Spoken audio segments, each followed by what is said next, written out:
মামলা দায়ের হওয়া।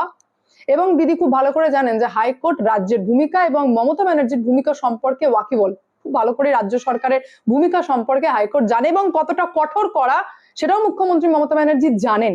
সেই কারণে তড়ি ঘড়ি তিনি সিআইডি তদন্তের জন্য দিলেন এবং খুবই আশ্চর্যজনক ব্যাপার যেটা সেটা হচ্ছে ঘোটালাও করবেন মমতা ব্যানার্জি, মেডিসিন ব্যানও করবেন মমতা ব্যানার্জি, মেডিসিন চালানোর ব্যবস্থাও করবেন নিজের লোককে দিয়ে মমতা ব্যানার্জি, এবং কমিটিও গঠন করবেন মমতা ব্যানার্জি, কমিটির মাধ্যমে রেজাল্টে গাফিলতি স্বীকারও করবেন মমতা ব্যানার্জি, সিআইডি তদন্তের জন্য নির্দেশ দেবেন মমতা ব্যানার্জি এবং গাফিলতি হয়েছে এটা অ্যাকসেপ্টও করবেন মমতা ব্যানার্জি। তো আমরা কি করব? সবই তো আপনিই করবেন। প্ল্যানিংটা বোঝা হয়ে গেছে আমাদের। আপনার যে ব্রেন কতটা চলে একই ওয়েতে আর মানায় না, একটু চেঞ্জ হতে হবে।